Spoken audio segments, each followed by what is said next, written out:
Hare Krishna.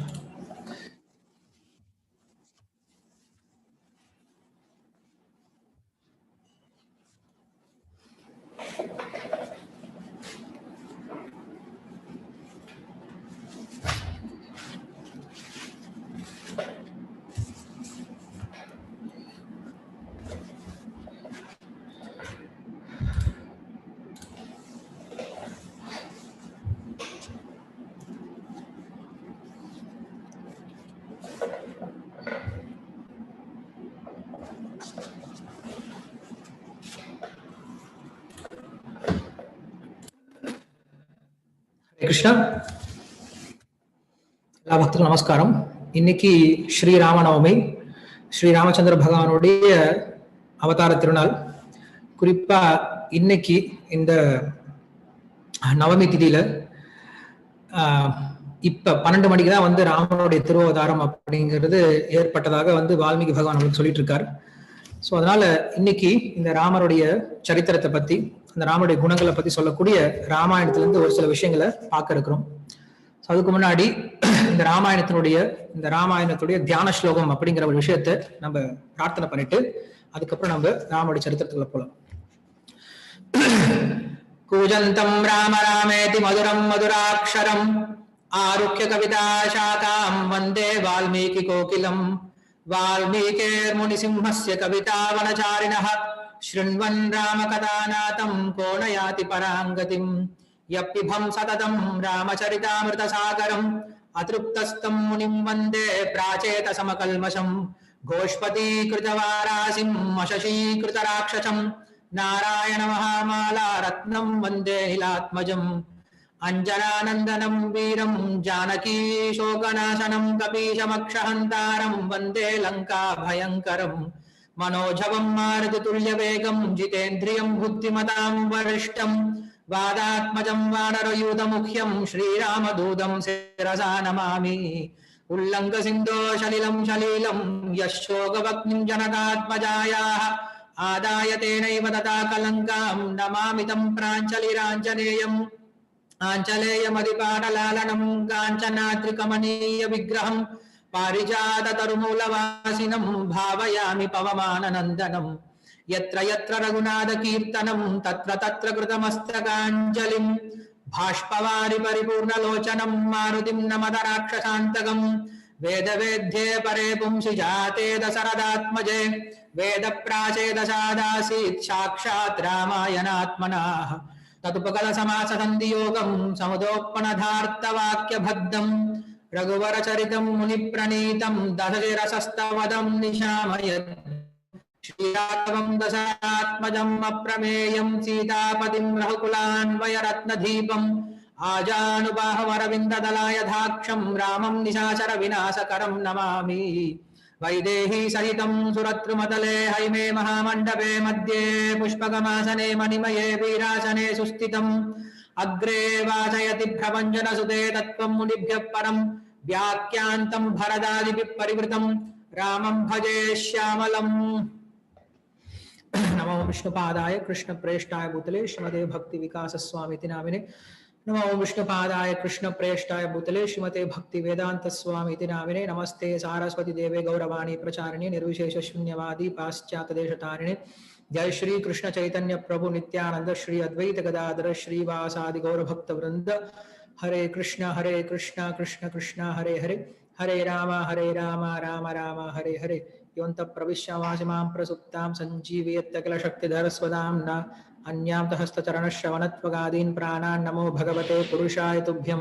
पान्पस्मान् पुरुहूत वैरिबलवन् मातङ्गमाद्यत्कटा कुम्भोच्चाद्रिविपाटनादि कपटु प्रत्येक वज्रायिताः श्रीमत्कण्ठेरवास्य प्रतसुनकरा धारिदारातिदूर प्रत्वस्तत्पान्तशान्तप्रवृतमनसा भाविता भूरि भागैः. हरे कृष्ण. இன்று பகவான் ஸ்ரீ ராமச்சந்திரனுடைய அவதார திருநாள். அஜாயமானஹா பகுதா விஜாயத்தே அப்படின்னு சொல்ற மாதிரி பிறப்பற்றவன் பிறக்கிறான் அப்படின்னு சொல்லிட்டு உபனிஷத்துக்கள் சொல்லக்கூடிய ஒரு வாக்கியமா இருக்கு. அப்படி பிறப்பற்ற அந்த பகவான் ஏன் பிறக்கிறார், அந்த பிறப்புக்கான நோக்கம் என்ன அப்படிங்கறத தெரிஞ்சுக்கிறதுக்கு தான் இந்த ஸ்ரீராமநவமி அப்படிங்கிற விழா அப்படிங்கிறது கொண்டாடப்படுது. ராமநவமி அப்படிங்கிறது எதுக்காக கொண்டாடுறோம் அப்படின்னா, அந்த ராமர் நமக்காக என்ன சொல்லியிருக்கார் அப்படிங்கிற விஷயத்த கேட்டு புரிஞ்சுக்கிறதுக்காக தான் ராமநவமி அப்படிங்கிற விழா நம்ம கொண்டாடிட்டு இருக்கும். தத்வஜானாத் மோக்ஷஹ அக்ஞானாத் சம்சாரஹ அப்படிங்கிறத உபனிஷத் வாக்கியம். தத்துவ ஜானத்தினால ஒருவனுக்கு மோட்சம் என்றும் அக்ஞானத்தினால ஒருவனுக்கு மறுபடியும் சம்சார லோகம் கிடைக்கும் அப்படிங்கிறது உபனிஷத் சொல்லுது. சோ இப்படி இந்த தத்துவ ஜானத்தினால ஒருத்தருக்கு மோட்சம் அப்படின்னு சொல்லும் போது, தத்துவ ஜானம் அப்படின்னா என்ன, தத்துவம் அப்படின்னா எது உண்மையோ அததான் தத்துவம் சொல்றோம். சோ இந்த உலகத்துல உண்மையான ஒரு விஷயம் என்ன இருக்கு அப்படின்னா, வாசுதேவ சர்வமிதி சமஹாத்மாசு துர்லபஹா அப்படின்னு சொல்ற மாதிரி இந்த உலகத்துல பகவானை தவிர வேறு ஒரு தத்துவம் கிடையாது. பகவான் கிட்ட இருந்தா எல்லா விதமான தத்துவங்களும் தோன்றுது. அந்த பகவானை தான் எல்லாரும் சார்ந்தவங்களா இருக்காங்க. அந்த பகவானுக்காக தான் எல்லாமே இருக்கு அப்படிங்கிறத புரிஞ்சுக்கிறதா உண்மையான தத்துவம். அதுதான் உண்மையான உண்மை. சோ அப்படிப்பட்ட தத்துவமான அந்த பரதத்துவமான அந்த பகவானை தெரிந்து கொள்வதனால் ஒருவனுக்கு மோக்ஷம் அப்படின்னு சொல்லுது. பயம் து அபினிவேஷத்துவம் அப்படின்ட்டு பாகவதம் சொல்லுது.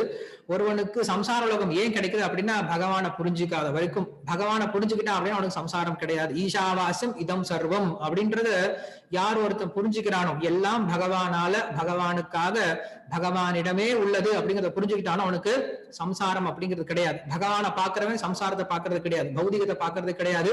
பௌதிகத்தை பாக்குறவன் பகவானை பாக்குறது கிடையாது. பௌதிகம் அப்படிங்கிறது பகவானை மறைச்சிட்டு இருக்கு. பகவானை பார்க்க ஆரம்பிச்சிட்டான் அப்படின்னா அவனுக்கு பௌதிகம் கண்ணுக்கு தெரிய போறது கிடையாது. சோ அப்படிப்பட்ட அந்த சம்சாரத்தை எப்படி நீக்குவதுன்னு சொல்லி கேட்கும் போது, தத்துவ ஜானாத்து மோக்ஷா சொல்லி சொல்லுது. பகவானை பற்றிய ஞானத்தினாலதான் ஒரு மோட்சம் அப்படின்னு சொல்லுது. சோ இந்த பகவானை பற்றிய ஞானத்தை எப்படி தெரிஞ்சுக்கிறது அப்படின்னு சொல்லி கேட்கும் போது, சாஸ்திர யோனித்வாத் அப்படின்னு சொல்லுது.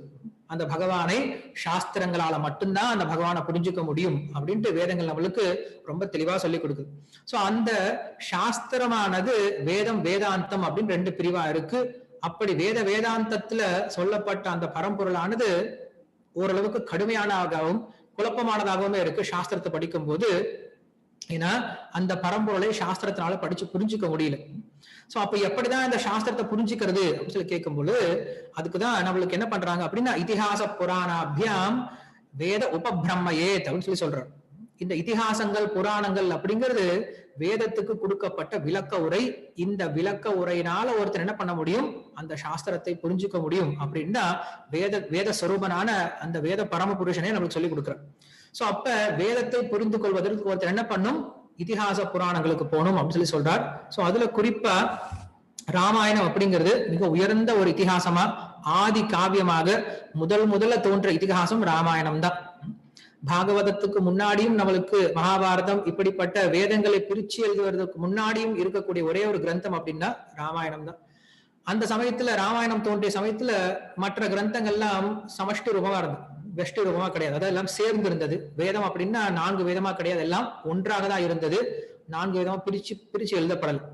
சோ அப்படிப்பட்ட சமயத்துல என்ன பண்றாங்க, இந்த வேதத்துக்கு ஒரு விளக்க உரை தேவை. ஏன்னா வேதத்தை நேரடியாக படிச்சு புரிஞ்சுக்க முடியல. அந்த வேதத்தை படிச்சாதான் அவனுக்கு பகவான புரியும் சொல்லும் போது, அப்ப எப்படி அந்த வேதத்தை புரிஞ்சுக்கிறதுன்னு சொல்லி கேட்கும் போது, அப்பதான் என்ன பண்றாங்க, ராமாயணம் அப்படின்ற இந்த ஒரு மகா இதிகாசம் அப்படிங்கிறது எழுதப்பட்டது. சோ இந்த இதிகாசத்தினால் நம்ம என்ன பண்றோம், ராமரை தெரிஞ்சுக்கிறோம். ராமாயணம் அப்படின்னா என்ன அர்த்தம், ராமஸ்ய அயனக, எந்த ஒரு பொருளால ராமன் தெரியப்படுகிறானோ, ராமன் அறியப்படுகிறானோ, எந்த ஒரு கிரந்தத்தினால ராமரை முழுமையாக உணர முடியுமோ அப்படிப்பட்ட கிரந்தம் தான் என்ன சொல்றோம், ராமாயணம் அப்படின்னு சொல்றோம். சோ இங்க ஏன் ராமரை பத்தி படிச்சுட்டு இருக்கோம், இதிகாசங்கள் அப்படிங்கிறது வேதத்தினுடைய விளக்கமா இருக்கிறதுனால, அது வேதத்துடைய விளக்கம் சொன்னா போதும் இல்ல, ஏன் ராமாயணத்தை பத்தி சொல்லுது அப்படின்னு சொல்லி கேட்கும்போது, அதுக்கு தான் நம்மளுக்கு ஆரம்பத்திலே சொல்லி கொடுக்குறாங்க. அந்த பரம்பொருள் யாரு அப்படிங்கிற விஷயத்தான் ராமாயணம் நமக்கு ஆரம்பத்துல இருந்தே சொல்லிட்டு போகுதாக நம்ம பார்த்துட்டு இருக்கோம். அதனால இன்னைக்கு இந்த ராமநவமி அன்னைக்கு பொதுவா என்ன பண்ணுவோம், எல்லாருமே ராமரை பத்தி ஏதாவது கதைகளை கேட்டு தெரிஞ்சுக்கலாம் அப்படின்னு சொல்லி முயற்சி பண்ணுவோம். நல்ல விஷயம் தான், ராமரை பற்றிய விஷயங்களை தெரிஞ்சுக்கிறது ரொம்ப முக்கியமான விஷயம். ஆனா அந்த ராமரை பற்றி தெரிந்து கொள்வதற்கு முன்னாடி அந்த ராமரை ஒருத்தர் தெரிஞ்சுக்கிட்டாரு இல்லையா, அவரை பத்தி நம்ம தெரிஞ்சுக்கிறது ரொம்ப முக்கியம். ஏன்னா ஸ்ரீமத் பாகவதத்தை தெரிஞ்சுக்கிறதுக்கு முன்னாடி என்ன பண்ற அப்படின்னா, பரீட்சித் மகாராஜா சுகதேவ கோஸ்வாமி கிட்ட கேட்கிறாரு. அதாவது சவுனகாதி ரிஷிகள் வந்து பாகவதம் தெரிஞ்சுக்க வராங்க சூத்த கோஸ்வாமி கிட்ட இருந்து. சூத்த கோஸ்வாமி கிட்ட பாகவத்தை பத்தி கேள்வி கேட்கிறாங்க. அவரு பாகவதம் பேச ஆரம்பிக்கிறார். சோ அப்ப சவுனகாதி ரிஷிகள் சொல்றாங்க, நாங்க பாகவதம் தெரிஞ்சுக்கிறதுக்கு முன்னாடி அந்த பாகவதத்தை தெரிஞ்சுக்கிட்டானே ஒருத்தன், அந்த பாகவதம் தோன்றுவதற்கு காரணமா ஒருத்தன் இருந்தானே, அவனுடைய சரித்திரம் எங்களுக்கு சொல்லுங்க அப்படின்னு சொல்லி சொன்ன பின்னாடிதான் பரீட்சித் மகாராஜாவுடைய சரித்திரம் அப்படின்னு சொல்லப்பட்டது. ஏன்னா பரீட்சித் மகாராஜா அவனுடைய ஒரு முயற்சியினாலதான் என்ன ஆனது, நம்மளுக்கு பாகவதம் அப்படின்னு கிடைச்சது. அது போல ஒருவனுக்கு இன்னைக்கு நம்மளுக்கு ராமரை பத்தி ஏதாவது தெரியும், நம்ம ராமரை பத்தி ஏதாவது தெரிஞ்சிட்டு இருக்கோம் அப்படின்னா அதுக்கு ஒரே ஒரு காரணம் என்ன அப்படின்னா வால்மீகி ரிஷி.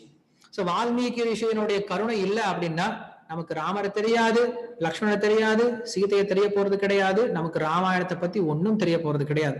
சோ பகவான் அநேகமான அவதாரங்கள்ல கீழிறங்கி வரும் பொழுது ரிஷிகள் என்ன பண்றாங்க, அதை உட்காந்து எழுதி வைக்கிறாங்க. சோ ஏன்னா பின்னாடி வரக்கூடிய சங்கதிகள் அதை படிச்சு புரிஞ்சுக்கணும் அப்படின்றதுனால. இதனாலதான் மற்ற தேவர்களுக்கு இவ்வளவு ஒரு உற்சாகம் அப்படிங்கிறது கிடையாது. எத்தனையோ தேவர்கள்லாம் இருக்காங்க, ஆனா அந்த தேவர்களுக்கு பக்தர்கள் கிடையாது, அந்த தேவர்களுக்கு அப்படிப்பட்ட ஒரு சரித்திரம் அமையல. அதனால அந்த தேவர்களை பார்த்தோம் அப்படின்னா மரியாதை வரலாம், ஆனா ராமருக்கோ கிருஷ்ணருக்கோ அப்படிப்பட்ட சரித்திரம் இருக்கு, அப்படிப்பட்ட லீலைகள் இருக்கு, அப்படிப்பட்ட பக்தர்கள் அமைஞ்சாங்க அவங்கள பத்திய சரித்திரத்தை எழுதி வைக்கிறதுக்கு. அதனால அவங்க இன்னைக்கும் உலகம் இருக்கிற வரைக்கும் என்ன ஆகுது, இந்த ராமாயண மகாபாரத பாகவதம் அப்படிங்கிறது உலகம் முழுக்க பரவிட்டு இருக்கு, பேசப்பட்டிருக்கு. சோ அப்படி இன்னைக்கு இந்த ஸ்ரீராமநவமி அன்னைக்கு நம்ம என்ன பண்றோம் அப்படின்னா ராமரை பத்தி தெரிஞ்சுக்க முயற்சி பண்றோம். ராமரை பத்தி தெரிஞ்சுக்க முயற்சி பண்ணும் பொழுது அதுல சொல்றாங்க தத்வஹ அப்படின்னு சொல்லி சொல்றோம். ஜென்ம கர்மச்சமே திவ்யம் ஏவம் யோவேதி தத்வதஹ அப்படின்னு சொல்றோம். சோ பகவானுடைய பிறப்பு, பகவானுடைய செயல்கள் எல்லாமே எப்படிப்பட்டது, திவ்யமானவை. இவைகளை யார் ஒருவன் தத்துவபூர்வமாக தெரிஞ்சுக்கிறானோ அவன் என்ன பண்றான், மறுபடியும் இந்த உலகத்துல பிறவி எடுக்கிறது கிடையாது. அர்ஜுனா மாமபேத்திய புனர்ஜென்ம துக்காலயம் அசாஸ்வதம் அப்படின்னு சொல்லி சொல்றான். சோ அப்ப ராமாயணத்தினுடைய மிக முக்கியமான நோக்கம் என்ன அப்படின்னா, வெளிப்படையா பார்க்கும்போது கதை சொல்லிட்டு இருக்காங்க, ஆனா அந்த ராமாயணத்தினுடைய உள்நோக்கம் என்ன அப்படின்னா நமக்கு ஒரு சில தத்துவங்களை, ஒரு சில முக்கியமான கருத்துக்களை இந்த உலகத்துல சொல்லி கொடுப்பதற்காக இந்த ராமாயணம் அப்படின்னு தோன்றி இருக்கு அப்படின்னு நமக்கு தெரிய ஆரம்பிக்கும். இல்லைன்னா ராமாயணம் அப்படிங்கிறது இன்னொரு நாவல் புக்க மாதிரி போயிடும். இன்னைக்கு பார்த்தோம் அப்படின்னா பொன்னியின் செல்வன் அப்படின்னு ஒரு பெரிய நாவல் இருக்கு, சிலப்பதிகாரம் ஒரு இருக்கு. இதெல்லாம் என்ன பண்ணலாம் அப்படின்னா ஒரு காவியமாகவோ இல்ல ஒரு கதாநாயகனை பற்றி சொல்லக்கூடிய ஒரு சரித்திரமா அமைஞ்சு போயிடுது. அதை படிக்கிறதுனால பக்தி வராது, அதை படிக்கிறதுனால இதயம் தூய்மை அடையாது, அதை படிக்கிறதுனால ஒருத்தருக்கு மோட்சம் கிடைக்க போறது கிடையாது. சோ அதே போல நம்ம ராமாயணத்தையும் வெறும் ஒரு சரித்திரமாக, ஒரு காவியமாக, ஒரு கதையாக, சுவாரஸ்யமான நபர்கள் கொண்ட ஒரு சித்திரத்தை கொண்ட ஒரு புஸ்தகமா படிச்சோம் அப்படின்னா ராமாயணத்தால ஒரு பிரயோஜனம் இருக்காது. அந்த ராமாயணத்தை படிக்கும் போது அந்த ராமாயணத்தில் உள்ள தத்துவங்களை புரிஞ்சுக்கிட்டு எதற்காக இதை சொன்னாங்க அப்படிங்கிற விஷயத்த நம்ம புரிஞ்சுக்கல அப்படின்னா ராமாயணம் படிச்சு பிரயோஜனம் எல்லாம் போயிடும். அதனாலதான் ராமாயணத்தை படிக்கிறதுக்கு முன்னாடி என்ன பண்றாங்க அப்படின்னா அந்த ராமனுடைய தத்துவத்தை என்ன பண்றாங்க அப்படின்னா அவங்களுக்கு ராமாயணத்தை சொல்லி கொடுக்குறாங்க. சோ நம்ம என்ன பண்ணிட்டு இருக்கோம், இப்ப ராமாயணத்துடைய கதைகள் தெரிஞ்சுக்கணும் அப்படின்னா ஒவ்வொரு வெள்ளிக்கிழமையும் நம்ம சாயந்தரம் 7:30 மணிலிருந்து 9 மணி வரைக்கும் ஸ்ரீ ராமாயணம் சொல்லி கொடுத்துட்டு இருக்கோம். சோ அந்த ராமாயண கதைக்கு வந்தீங்க அப்படின்னா நீங்க நிறைய கதைகளை தெரிஞ்சுக்கலாம். இன்னைக்கு நம்ம என்ன பார்க்க போறோம் அப்படின்னா ஒரு முக்கியமான ஒரு விஷயத்த பார்க்க போறோம். என்னன்னா இந்த ஸ்ரீராமாயணம் அப்படிங்கிறது ஸ்ரீ வைஷ்ணவ சம்பிரதாயத்தில் ரொம்ப முக்கியமான ஒரு கிரந்தமா கருதப்படுது. எப்படி கௌடிய வைஷ்ணவர்களுக்கு ஸ்ரீமத் பாகவதம் ரொம்ப முக்கியமான கிரந்தமோ அது போல ஸ்ரீ வைஷ்ணவர்களுக்கு இந்த ராமாயணம் அப்படிங்கிற ரொம்ப முக்கியமான கிரந்தம், பிரகரண கிரந்தம் போல. அவங்க என்ன பண்ணுவாங்க அப்படின்னா இந்த ஸ்ரீராமாயணத்துக்கு அவ்வளவு முக்கியத்துவம் கொடுத்து இதில் இருக்கக்கூடிய தத்துவ விஷயங்களே ரொம்ப அதிகமா சொல்லி கொடுப்பாங்க. அதுலயும் குறிப்பா பார்த்தோம் அப்படின்னா ஸ்ரீபாத ராமானுஜ ஆச்சாரியர் ராமானுஜர் என்ன பண்ணார் அப்படின்னா இந்த ராமாயணத்தை கற்றுக்கொள்வதற்காக ஒரு குருவை அணுகிறார். திருமலை நம்பி அப்படின்னு சொல்லக்கூடிய ஒரு குருவை அணுகி அவர்கிட்ட என்ன பண்ண அப்படின்னா ராமாயணத்தினுடைய ரகசியமான அர்த்தங்கள்லாம் கேட்டு தெரிஞ்சுக்கிறாரு. சோ ராமாயணத்துல மொத்தம் 18 ரகசிய அர்த்தங்கள் இருக்குன்னு சொல்லி சொல்றாங்க. இந்த 18 ரகசிய அர்த்தங்களை சொல்வதற்கு தான் ராமாயணம் தோன்றி இருக்கு அப்படின்னு சொல்லி சொல்றாங்க. இந்த 18 ரகசியங்களை திருமலை நம்பிக்கிட்ட இருந்து ஸ்ரீபாத் ராமானுஜாச்சாரியர் எவ்வளவோ கஷ்டப்பட்டு ரொம்ப பணிவோட சேவைகளை செஞ்சு அவர்கிட்ட கத்துக்கிட்டார். திருமலை நம்பி அப்படின்றவர் ஸ்ரீ வெங்கடம் அப்படின்னு சொல்லக்கூடிய திருப்பதியில பிறந்து அங்க பகவானுக்கு தீர்த்த கைங்கரியம் செஞ்சுட்டு இருக்கக்கூடியவர். சோ அவர்கிட்ட என்ன பண்றாரு ராமானுஜர் போய் அவ்வளவு பெரிய பண்டிதா இருக்கக்கூடிய ராமானுஜர் என்ன பண்றாரு அப்படின்னா திருமலை நம்பி ஒரு சாதாரண ஒரு சொல்ல போனோம் அப்படின்னா வெளிப்படையா சொல்ல போனோம் அப்படின்னா அவ்வளவு பண்டிதரை போல இல்லாதவர்கிட்ட என்ன பண்றாரு போய் ஒரு சாஸ்திர அர்த்தங்களை புரிஞ்சுக்கிறார். அதனாலதான் பாண்டித்யத்துக்கும் பக்திக்கும் சம்பந்தமே இல்லை. ஒருவன் பண்டிதனா இருக்கலாம் ஆனா பக்தி இல்லை அப்படின்னா அவனுக்கு விஷயங்கள் புரிய போறது கிடையாது. சோ அதனால திருமலை நம்பி ஒரு உயர்ந்த பக்தரா இருக்கிறதுனால என்ன பண்றாரு 18 அர்த்தங்கள் என்ன அப்படிங்கிற விஷயத்த இன்னைக்கு நான் பார்க்க முயற்சி பண்ணலாம். சோ நீங்க இன்னைக்கு இந்த ராமாயணம் இந்த ராமநவமி இன்னைக்கு ராமர் ராமனுடைய வாழ்க்கையில் நடந்த இல்ல ராமர் இந்த உலகத்துல தோன்றுவதற்கான காரணமா இருந்த அந்த 18 விஷயங்களை புரிஞ்சுக்கிறதுக்கு முயற்சி பண்ணலாம். இது எல்லாரும் கொஞ்சம் கவனமா கேட்க முயற்சி பண்ணுங்க. இது பொதுவா ரொம்ப ரகசிய கிரந்தங்கள் சொல்லி சொல்லுவாங்க. இந்த ரகசிய கிரந்தங்களை அவ்வளவு சீக்கிரமா யாருக்கும் சொல்லி கொடுத்துட மாட்டாங்க. என்ன பண்ணுவாங்கன்னா ரொம்ப இன்சைட் பீப்புள் ரொம்ப தீவிரமா இருக்கக்கூடிய பக்தர்களுக்கு யாரெல்லாம் சமாஷியம் வாங்கிப்பாங்களோ அவங்கள போன்ற பக்தர்கள் தான் இந்த விஷயங்கள்லாம் சொல்லி கொடுப்பாங்க. பட் இருந்தாலும் இன்னைக்கு ராமநவமி அப்படின்றதுனால நம்ம ராமாயணம் தெரிஞ்சுக்கலாம். சோ ராமாயணத்தில் இருக்கக்கூடிய மிக முக்கியமான இந்த 18 விஷயங்கள் என்ன அப்படிங்கறத ஒவ்வொன்றா நம்ம பார்க்க முயற்சி பண்ணலாம். சோ அதுல முதல் விஷயம் என்ன அப்படின்னா ராமாயணம் எதுக்காக பேசப்பட்டது, ராமாயணத்துல சொல்லப்பட்ட விஷயம் என்ன அப்படின்னா நான் சொன்ன மாதிரி இந்த ராமாயணம் அப்படிங்கிறது வேதாந்தம் அப்படின்னு சொல்லக்கூடிய இந்த 2 விஷயத்தினுடைய சாரத்தை சொல்ல வந்ததுதான் அப்படின்னு சொல்லி சொல்றோம். சோ ராமாயணம் அப்படிங்கிறது முதல்ல எதுக்காக பேசப்பட்டது அப்படின்னா யார் பகவான், பரத்வம் யாரு முழுமுதற் கடவுள் அப்படிங்கிற விஷயத்தை நன்கு விளக்குவதற்காக ராமாயணம் தோன்றியது அப்படின்னு சொல்லி சொல்றோம். சோ அதான் நமக்கு முதல் விஷயமாக ராமாயணத்துடைய விஷயமா சொல்றாங்க. ஏன்னா சாஸ்திரம் அப்படிங்கிறது எதுக்காக இருக்கு நம்மளுக்கு பரமபுருஷ பகவானை பற்றி சொல்றதுக்காக இருக்குன்னு சொல்லி சொல்றோம். ஆனா அந்த சாஸ்திரத்தை படிக்கும் போது நிறைய தேவர்களை பத்தி சொல்லப்பட்டது. அப்படி சொல்லும் போது நமக்கு உண்மையில சந்தேகம் வரும். இப்படி நிறைய தேவர்களை பத்தி சொல்றாங்களே இதில் யாரு பகவான் தெரியலையே, இதுல யாரு முழுவதற் கடவுள்ட்டு ஒரு குழப்பம் வரும். அதனாலதான் நம்மளுக்கு சாஸ்திரம் சொல்லு யதோவாயுவானி பூதானி ஜாயந்தி ஏன ஜாதானி ஜீவந்தி பிரதீயந்தி அபிவிசந்தி தத் விஜிஜ்ஞாஸ்வ அப்படின்னு சொல்லு. யாரிடமிருந்து எல்லாம் தோன்றுகிறதோ, யாரால் எல்லாம் பாதுகாக்கப்படுகிறதோ, யாரிடம் எல்லாம் போய் லயக்கிறதோ அப்படிப்பட்ட அந்த பரம்பொருளை பற்றி நீ கேட்டு தெரிஞ்சுக்கோ அப்படின்னு நம்மளுக்கு உபனிஷத் சொல்லி கொடுக்குது. சோ அப்படி உபனிஷத் வாக்கியத்தை நிரூபிக்கும் விதமாக ராமாயணம் அப்படிங்கிறது எப்படி ஆரம்பிக்குது அப்படின்னா பரத்வம் யாரு, பரமபுருஷன் யாரு. வேதத்துல கடவுளுக்கு அநேகமான குணங்கள் சொல்லப்பட்டிருக்கு. சர்வசக்தனாய், சர்வசுவாமியாய், சர்வ சுலபனாய், சர்வ அந்தர்யாமியாய், சர்வஜனாய் அப்படின்ட்டு பல்வேறு குணங்கள் சொல்லப்பட்டிருக்கு. சரி, இந்த குணங்கள்லாம் யார சொல்றாங்க? பகவான் சொல்லி சொல்றாங்க. எல்லா இடத்துல நிறைஞ்சிருக்கான்னு சொல்லி சொல்றாங்க. எல்லாரையும் காக்கக்கூடியன்னு சொல்லி சொல்றாங்க. எல்லாமே அவர்கிட்ட தான் தோன்றுச்சுன்னு சொல்லி சொல்றாங்க. எல்லாருக்குள்ளயும் பரமாத்மாவா இருக்கான்னு சொல்லி சொல்றாங்க. எல்லாத்தையும் தெரிஞ்சவரா இருக்கான்னு சொல்லி சொல்றாங்க. கடைசியில் எல்லாத்துக்கும் மோட்சம் கொடுக்கக்கூடியவரா இருக்கான்னு சொல்லி சொல்றாங்க. இப்படி பகவானுக்கு அநேகமான குணங்கள் சாஸ்திரம் சொல்லப்பட்டிருக்கு. ஆனா அந்த பகவான் யாருன்னு தெரியலையே. அது ருத்ரனா, பிரம்மாவா, இந்திரனா, அக்னியா தெரியலையே, யாருக்குன்னு சொல்றது? இந்த குழப்பம் தான் எல்லாத்துக்கும் வரும். அதனாலதான் இந்த குழப்பத்தை போக்குவதற்காக தான் என்ன பண்ணுது நமக்கு ராமாயணம் அப்படின்னு சொல்லப்படுது அப்படின்னு சொல்லி சொல்றாங்க. அதனாலதான் இந்த ராமாயணத்துல பார்த்தோம் அப்படின்னா இந்த ராமாயணத்துடைய ஆரம்பமே எப்படி இருக்கு அப்படின்னா கேள்வியோட தான் ஆரம்பிக்குது. என்ன கேள்வியோட ஆரம்பிக்கிறாரு இங்க நாரத ரிஷி என்ன பண்றாரு அப்படின்னா வால்மீகி ரிஷி ஆசிரமத்துக்கு வரார். சோ அங்க வரும்போது வால்மீகி ரிஷி நாரதர் கிட்ட இந்த கேள்வி கேட்கிறார். என்ன கேட்கிறாரு? அவர் கேட்கக்கூடிய மிக முக்கியமான ஒரு கேள்வி. இந்த ராமாயணத்தை ஆரம்பிக்கிற கேள்வி என்னது? கோன்வஸ்மின் சாம்பிரதம் லோகே அப்படின்னு கேட்கிறார். கோன்வஸ்மின் சாம்பிரதம் லோகே கஷ்ட குணவான் கஷ்ட வீர்வான் தர்மஜ்ஞஸ்ச கிருதஜ்ஞஸ்ச சத்யவாக்கியோ திருடவ்ரதாக சாரித்ரேன ச கோயுக்தः சர்வபூதேஷு கோஹிதः கோ வித்வான் கஹ அப்படின்னு சொல்லிட்டு அநேகமான குணங்களை பேசிட்டு போறார். சாஸ்திரங்கள்ல கூறப்பட்ட அப்படிப்பட்ட குணங்களை கொண்ட நபர் யாரு, இந்த குணங்கள்லாம் யாருக்கு சொந்தம் அப்படின்ற கேள்வி கேட்கிறார்.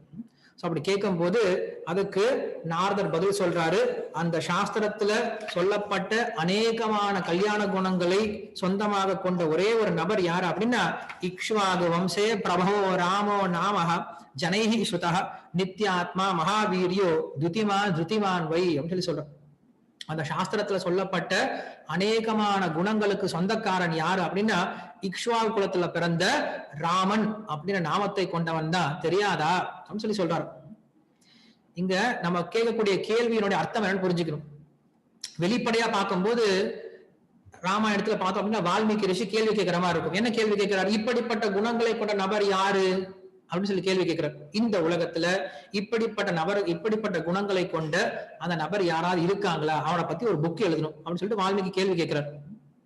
நான் அதை பதில் சொல்றேன். ஏன் அப்படிப்பட்ட குணங்களை உள்ளவன் தெரியாத அவனுக்கு? ராமன் ஒருத்தர் இருக்கானே, அவனுக்கு இப்படிப்பட்ட குணங்கள் இருக்கு. சச்ச சர்வ குணோபேதா ராமஹ. நான் 1000 குணம் சொல்லலாம், நீ 1,00,000 குணம் சொல்லலாம், இன்னொருத்தன் 1 கோடி குணங்கள் சொல்லலாம். ஆனா அவனுடைய குணம் அப்படிங்கிறது அதையும் தாண்டி இருக்கும். அப்படி அநேகமான கல்யாண குணங்களை கொண்டவன் தான் ராமன் அப்படின்னு சொல்லி சொல்றான். சோ வெளிப்படையா பார்க்கும்போது ஒருவனுடைய குணத்தை பத்தி கேட்கிற மாதிரி இருக்கும். ஆனா இதோட உண்மையான அர்த்தம் என்ன அப்படின்னா கோன்வஸ்மின் சாம்பிரதம் லோகே அப்படின்னு கேட்கும்போது அங்க லோகே அப்படின்ற சப்தத்துக்கு இந்த உலகம் அப்படின்றது கிடையாது, சாஸ்திரம் அப்படின்னு அர்த்தம். கிமேகம் தெய்வத்தம் லோகே. நம்மளுக்கு யுதிஷ்டர் பீஷ்ம தேவர்கிட்ட கேள்வி கேட்டு இதுதான் கேட்கிறார், கிமேகம் தெய்வத்தம் லோகே அப்படின்னு. அங்கேயும் அந்த கேள்வியா கேட்கிறார். என்ன கேட்கிறாரு? கிம் ஏகம் தெய்வத்தம் லோகே. சாஸ்திரத்துல லோகே அப்படின்ற சப்தத்துக்கு சாஸ்திரம் அப்படின்னு அர்த்தம். சாஸ்திரங்கள்ல கூறப்பட்ட பல்வேறு விதமான கடவுள்கள்ல கூறப்படக்கூடிய ஒரே ஒரு உயர்ந்த கடவுள், முழுமுதற் கடவுள் யாரு அப்படின்னா பீஷ்ம தேவர்கிட்ட யுதிஷ்டர் கேட்கிறாரு. அங்க கிமேகம் தெய்வத்தம் லோகே. இங்க என்ன பண்றாரு? அதே தான் கேட்கிறாரு, கோன்வஸ்மின் சாம்பிரதம் லோகே. இங்க அந்த லோகே அப்படின்ற சப்தம் வருது. அதனால ராமாயணம் அப்படிங்கிறது ஆரம்பம் எப்படி ஆரம்பிக்குது? அந்த கடவுளுடைய குணங்களை கொண்டு அந்த கடவுள் யாருன்னு சொல்லி கேட்கும் போது இங்க நம்மளுக்கு நாரத பகவான் ரொம்ப தெளிவா சொல்றாரு, இக்ஷ்வாகு வம்சே பிரபவா.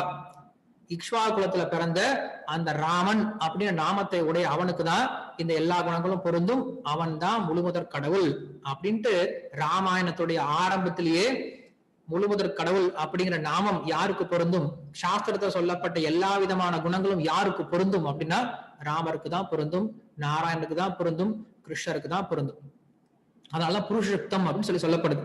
வேதங்கள்ல பல்வேறு விதமான தேவர்களை புகழ்ந்தாலும் புருஷயுக்தம் என்ன பண்ணுது அப்படின்னா அந்த தேவர்களுக்கு எல்லாம் புருஷன் யாரு அப்படிங்கிற விஷயத்த புருஷயுக்தங்களுக்கு உதாரணமா கொடுக்கும். அத போல இந்த ராமாயணம் அப்படிங்கிறது புருஷயுக்தத்தோட விளக்கம் அப்படின்னு சொல்லி சொல்லலாம், இல்லைன்னா காயத்ரி மந்திரத்தோட விளக்கம் அப்படின்னு கூட சொல்லி சொல்றாங்க. அதனால ஃபர்ஸ்ட் விஷயம் நான் பார்த்திருக்கோம், ராமாயணத்தினுடைய முதல் விஷயம் என்ன அப்படின்னா பகவான் சாஸ்திரங்களில் கூறப்பட்ட எல்லா விதமான குணங்களுக்கும் சொந்தக்காரன் ஸ்ரீராமர் அப்படிங்கிற விஷயத்த முதல்ல சொல்லி கொடுக்கிறார். அதுக்கப்புறம் பார்த்தோம் அப்படின்னா இது இறுதி வரைக்கும் போயிட்டு இருக்கு. ராமர் முழுமுதற் கடவுள் அப்படிங்கிற விஷயத்தை ராமாயணம் முழுக்க நம்ம என்ன பண்ணுவோம் அப்படின்னா படிச்சுட்டு வரப்போறோம். சோ அது நம்ம ராமாயணம் கேட்கும் போது உங்களுக்கு தெரிய ஆரம்பிக்கும். ரெண்டாவது என்ன அப்படின்னா அப்படிப்பட்ட அந்த முழுமுதற் கடவுளை அடையும் வழி என்னது அப்படின்னு ரெண்டாவது விஷயம் சொல்லி கொடுக்குறாங்க ராமாயணத்துக்கு. அந்த முழுமுதற் கடவுளை அடையக்கூடிய வழி என்னது? சரணாகதி. சரணாகதி அப்படின்ற ஒரு விஷயத்தினாலதான் அந்த பகவானை அடைய முடியும். அந்த சரணாகதினா என்னது? ஆணுக்குள்ளிய சங்கல்பா பிராதிகுல்ய வர்ஜனம் ரக்ஷிஷ்யதீதி விஸ்வாசா கோத்ருப்தே வரணம் ததா ஆத்ம நிக்ஷேப கார்பண்யே சத்வித சரணாகதி. சரணாகதினால ஒருத்தன் பகவான் அடைய முடியும், அந்த பரம்பொருளை அடைய முடியும். அந்த சரணாகதி அப்படிங்கிறது 6 தத்துவங்களை கொண்டுள்ளது.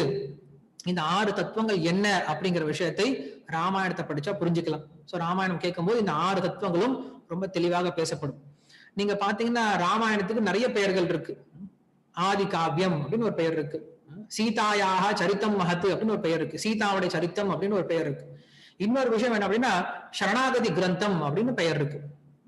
இந்த ராமாயணத்துக்கு ஒரு பெயர் என்ன அப்படின்னா சரணாகதி கிரந்தம் அப்படின்னு சொல்றாங்க. ஏன்னா ராமாயணம் முழுக்க பார்த்தோம் அப்படின்னா நிறைய விதமான சரணாகதி செய்யப்படுது. முதல்ல ராமாயணம் ஆரம்பத்திலேயே தேவர்களுடைய சரணாகதி, அதுக்கப்புறம் பகவான் தோன்றுவதற்கு சிவனுடைய சரணாகதி, அப்புறம் பகவான் தோன்றிய பின்னாடி லக்ஷ்மணுடைய சரணாகதி, அதுக்கப்புறம் குகனுடைய சரணாகதி, பரதனுடைய சரணாகதி, தண்டகாரண்ய வாசர்களுடைய சரணாகதி, சபரணியுடைய சரணாகதி, காக்காசுரனை போன்ற காக்காசுரன், ஜட்டாயு, இப்படி பார்த்தோம் அப்படின்னா ஹனுமான், சுக்ரீவன், சீதை, இப்படி பார்த்தோம்னா விபீஷணன், கடைசியில விபீஷனுடைய சரணாகதி. இப்படி நம்ம ராமாயணம் முழுக்க படிச்சோம் அப்படின்னா நிறைய பக்தர்களுடைய சரணாகதி அப்படின்னு நமக்கு சொல்லி கொடுக்குறாங்க. அவன் சொல்றாங்க பகவான் கிட்ட சரணாகதி பண்ணும் அப்படின்ட்டு. அந்த சரணாகதி எப்படி பண்றது, சரணாகதினா என்னது, எப்படிப்பட்ட குணங்களை கொண்டது, ராமாயணம் படிச்சோம் அப்படின்னா இப்படிப்பட்ட பக்தருடைய சரித்திரம் படிக்கும் போது நமக்கு சரணாகதி அப்படின்னா என்னன்ற விஷயம் தெரிய ஆரம்பிக்கும். இது ராமாயணத்தினுடைய இரண்டாவது விஷயம். என்னது, அந்த பரம்பொருளை பரதத்துவத்தை அடைவதற்கான ஒரே வழி சரணாகதி அப்படிங்கிற விஷயம். மூன்றாவது விஷயம் என்ன சொல்றாங்க அப்படின்னா, அந்த சரணாகதி எதுக்காக பண்ணணும். சரணாகதி அப்படிங்கிறது ஆர்த்தோ ஜிக்யாசோ அர்த்தார்த்தி அப்படின்னு சொல்லிட்டு ஏதோ பொருளுக்காகவோ இல்ல கஷ்டப்படுறேன் அப்படின்ட்டோ இல்ல மோட்சம் அடையணும் அப்படின்ற எண்ணத்தோட சரணாகதி பண்ணக்கூடாதான், பகவானுடைய சேவைக்காக சரணாகதி பண்ணும் அப்படிங்கிற விஷயத்தை நம்மளுக்கு ராமாயணம் சொல்லி கொடுக்குது. சோ ராமாயணத்துல பார்த்தோம் அப்படின்னா எல்லாருடைய சரணாகதியும் எப்படி இருக்கு அப்படின்னா இந்த ஒரு விஷயம் தான் சொல்லுது. என்னது, பகவத் சேவைக்காக சரணாகதி பண்ணுமே தவிர மற்ற எதுக்காக சரணாகதி பண்ணக்கூடாது. அதே போல யாரிடம் சரணாகதி பண்ணும் அப்படிங்கிறது தெரிஞ்சுக்கிறோம். சரணாகதிக்கு யார் அதிகாரியும் கிடையாது, யார் வேணா சரணாகதி பண்ணலாம். நீங்க ராமாயணத்துல பார்த்தோம் அப்படின்னா காக்காசுரன்ற அசுரன் சரணாகதி பண்ணா, விபீஷணன்ற அசுரன் காக்காசுரன்ற ஒரு பக்ஷி சரணாகதி பண்ணது, விபீஷணன்ற அசுரன் சரணாகதி பண்றா, ஒரு அணில் சரணாகதி பண்ணது, ஒரு கிழவி சபரி சரணாகதி பண்றா, பெரிய ரிஷி அப்படின்னு சொல்லக்கூடிய சரபங்கர் சரணாகதி பண்றாரு. சோ இப்படி சரணாகதிக்கு இவங்கதான் சரணாகதி பண்ணும், இவங்க பண்ணக்கூடாது, இப்படிப்பட்ட சூழ்நிலையில பண்ணும், இப்படிப்பட்ட இடத்துல பண்ணும் அப்படிங்கிறது இல்லாம எப்படிப்பட்ட சூழ்நிலையில யாரு வேணா பகவான் கிட்ட சரணாகதி பண்ணலாம். ஏன் திரௌபதி அப்படிப்பட்ட ஒரு சூழ்நிலையில நடு அந்த சபையில கையை தூக்கிட்டு பகவான் கிட்ட சரணாகதி பண்ணலையா? ஒரு யானை தண்ணியில கஷ்டப்பட்டு இருக்கும்போது சரணாகதி பண்ணலையா? ஒரு சின்ன பையன் பிரகலாதன் அந்த அசுரனுடைய வீட்டுல இருந்து சரணாகதி பண்ணலையா? சரணாகதி அப்படிங்கிறது ஒரு நபரை பொறுத்தோ இல்ல ஒரு தேசத்தை பொறுத்தோ காலத்தை பொறுத்தோ கிடையாது. ஆனா நம்ம யாருக்கிட்ட சரணாகதி பண்றோம் அப்படிங்கிற விஷயத்தை பொறுத்து இருக்கு. சரணாகதி யார்கிட்ட பண்ணும் அப்படின்னா, யார் ஒருத்தன் நம்ம பண்ணக்கூடிய சரணாகதிக்கு தகுந்தாற் போல பலனை கொடுக்க முடியுமோ, நாம் சரணாகதி பண்ணக்கூடிய தகுதி அவனுக்கு இருக்கா அப்படிங்கிற விஷயத்த முதல்ல தெரிஞ்சக்கூடியவனா இருக்கணும். சரணாகதி பண்ணா மட்டும் பத்தாது, அந்த சரணாகதி பண்ண பின்னாடி அவன் என்ன பண்ணும், கருணையோட நம்மளுக்கு உதவி பண்ணக்கூடியவனா இருக்கணும். சோ முதல்ல சமர்த்தனா இருக்கணும், நம்முடைய சரணாகதிக்கு ஏற்றுக்கொள்ளக்கூடிய அளவுக்கு சமர்த்தனா இருக்கணும் நம்முடைய சரணாகதிக்கு. ஏன்னா அந்த சரணாகதியில பார்த்தோம் அப்படின்னா, உதாரணத்துக்கு ராமாயணத்துல பார்த்துருக்கோம், நிறைய விதமான சரணாகதி பார்த்தோம். ராமர் ஒரு இடத்துல சரணாகதி பண்றார், எல்லாரும் சரணாகதி பண்றாங்க ராமர் கிட்ட. ராமர் ஒருத்தர் கிட்ட சரணாகதி பண்றார். யார்கிட்ட சரணாகதி பண்றார் அப்படின்னா சமுத்திரராஜன் கிட்ட சரணாகதி பண்றார். ஆனா இப்ப கடல்ல ஒரு என்ன சொல்றது, ஒரு பாலம் போடணும் அப்படின்ற ஒரு விஷயம் வரும்போது விபீஷணன் சொல்றான், நீ சமுத்திரராஜன் கிட்ட சரணாகதி பண்ணு அப்படின்னு சொல்றார். சோ ராமர் என்ன பண்றாரு அப்படின்னா 3 நாள் உட்காந்து சமுத்திரராஜன் இந்த சரணாகதி பண்ணிட்டு அவனை பிரார்த்தனை பண்றாரு. சமுத்திரராஜனால ஒண்ணும் பண்ண முடியல. அதனால சரணாகதி அப்படிங்கிறது சரியான நபர்கிட்ட பண்ணும் அப்படின்னு சொல்றாரு. ஏன்னா சக்தி இல்லாதவங்கிட்ட சரணாகதி பண்ண ஒரு பிரயோஜனம் கிடையாது. ஏன்னா அவங்க கிட்ட சக்தி கிடையாது உன்னை காப்பாத்துறதுக்கு. சோ அப்படி சரணாகதி பண்ணக்கூடிய நபர், அதே போல அவன் கருணை வாய்ந்தவனா இருக்கணும் அப்படியே 2வது விஷயம். 3வது அவனை ரொம்ப எளிமையாக அணுகக்கூடிய நபரா இருக்கணும். சக்தி இருக்கு அவனுக்கு, கருணை இருக்கு, ஆனா போன பக்கத்துல விட மாட்டாங்க, நிறைய சுத்தி அசிஸ்டன்ஸ் எல்லாம் நின்று இருப்பாங்க, பக்கத்துல நெருங்கவே விட மாட்டாங்க அப்படின்னா சரணாகதி பண்ண முடியாது. சோ ராமரை போல ரொம்ப சுலபனா இருக்கணுமா. குகனுக்கு கூட கிடைச்சாரு, ஒரு சின்ன அணிலுக்கு கூட ராமர் கிடைச்சார், ஒரு அசுரனுக்கு கூட ராமர் கிடைச்சார், ஒரு பக்ஷி கூட ராமர் கிடைச்சார். சோ இப்படி எல்லாரும் அணுகக்கூடிய விதமாக, ரொம்ப எளிமையாக அணுகக்கூடிய விதமாக இருக்கக்கூடியவன் கிட்ட சரணாகதி பண்ணும். 4வது நம்ம எதிர்பார்க்கக்கூடிய அளவுக்கு பலனை கொடுக்கக்கூடியவன் கிட்ட சரணாகதி பண்ணும். சோ சரணாகதியினுடைய தத்துவம் இதான் சொல்ற. இது 3வது விஷயம். என்னது, அந்த சரணாகதி அப்படிங்கிறது பகவானுடைய சேவைக்காக சரணாகதி பண்ணும். இது 3வது விஷயம் சொல்லி கொடுக்குறாங்க.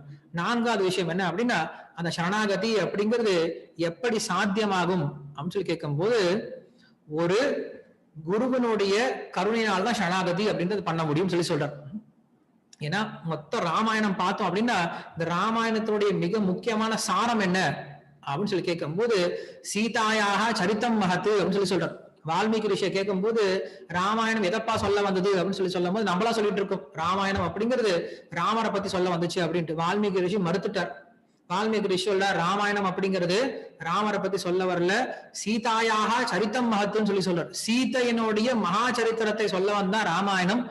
அந்த சீதைய காப்பாத்துறதுக்காக ராமர் போனாரு, அதனால ராமனுடைய சரித்திரத்தை சேர்த்து சொல்றேன் அப்படின்னா ராமர் அப்படின்னு வால்மீகி சொல்றாரு. அதனால இந்த சீதை என்ன பண்றா அப்படின்னா பல்வேறு விதமான சரணாகதிக்கு உதவிகரமா இருக்கா. காக்காசுரனுக்கு உதவிகரமா இருக்கா, விபீஷனுக்கு உதவிகரமா இருக்கா, தேவர்களுக்கு உதவிகரமா இருக்கா. இவங்க எல்லாம் சரணாகதி பண்ணும்போது சீத்தை பக்கத்துல இருந்து அந்த சரணாகதிக்கு உதவி பண்றவளா இருக்கலாம். அப்படிப்பட்ட சீதைக்கும் என்ன பண்றாரு, ஹனுமான்றவர் ஒருத்தர் உதவிகரமா இருந்தாரு சீதையை மறுபடியும் ராமர்கிட்ட கொண்டு வந்து சேர்க்கறதுக்கு. சோ இப்படி சீதை கஷ்டப்பட்டு இருக்கா, சரணாகதி பண்ணிட்டு கஷ்டப்பட்டு இருக்கா. ஆனா அந்த சீதையை கொண்டு வந்து மறுபடியும் ராமர்கிட்ட சேர்த்தது யாரு அப்படின்னா ஹனுமான் அப்படின்ற ஒரு ஆச்சாரியர். சோ அதனால அந்த சரணாகதி அப்படிங்கிறது ஆச்சாரிய கிருப்பையினாலதான் நடக்கும் அப்படிங்கிற விஷயம் நம்மளுக்கு 4வது விஷயமா சொல்றாங்க. நீங்க எல்லாரும் பார்த்து கேட்டு இருப்பீங்க நினைக்கிறேன், ஒவ்வொரு விஷயம் சொல்லிட்டு வராங்க. சோ இப்படி சொல்லும் போது அந்த சரணாகதி பண்ணக்கூடிய நபர் இருக்கான் இல்லையா, அந்த நபருக்கு என்ன தகுதி இருக்கணும், சரணாகதி பண்ணுவதற்கான தகுதி எப்படிப்பட்டதா இருக்கணும் அப்படின்னு சொல்லும் போது 2 தகுதிகள் இருக்குன்னு சொல்லி சொல்றாங்க. ஒன்று சேஷத்துவம், அதாவது சேவை மனப்பான்மை அப்படின்றது முதல் தகுதி. 2வது பாரதந்திரியத்துவம். பாரதந்திரியம் அப்படின்னா அந்த பகவானுக்கு மட்டுமே ஆட்பட்டு இருக்கிறது. இது 2 விஷயம் அப்படின்னு சொல்லி சொல்றாங்க. சேஷத்துவம் அப்படின்னா சேவை மனப்பான்மை, 2வது அந்த பகவானுக்கு மட்டுமே சேவை பண்ணக்கூடிய மனப்பான்மை அப்படின்னு சொல்லி சொல்றாங்க. இதுக்கு உதாரணம் சொல்லி கொடுக்குறாங்க. சேவை மனப்பான்மை அப்படின்னா யார்கிட்ட தெரிஞ்சுக்கலாம் அப்படின்னா லக்ஷ்மணன் கிட்ட இருந்து தெரிஞ்சுக்கலாம். லக்ஷ்மணன் என்ன பண்றான் அப்படின்னா எப்பயுமே சேவை பண்ணிட்டே இருக்கார்.